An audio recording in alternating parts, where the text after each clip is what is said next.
My wedstryd vir die komende naweek is 'n sokkerwedstryd en dit is die Engelse Premier Liga se titel wat beklink kan word hierdie Sondag.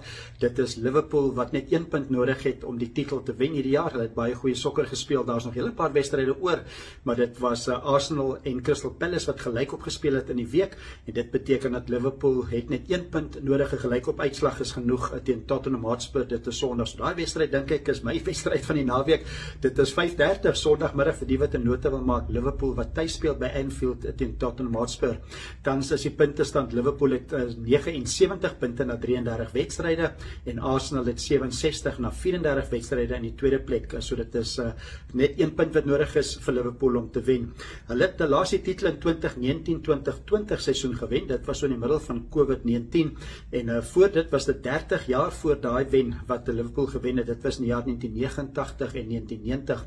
Liverpool het reeds 19 titels gewen en as hulle Sondag wen of gelyk op speel teen Tottenham Hotspur en die titel wen, gaan hulle gelyk trek met Manchester United, dan het albei spanne 20 titels in die Engelse Premier Liga gewen. So my wedstryd van die naweek is Sondag, dis 5:30, dit is Liverpool tuis teen Tottenham Hotspur.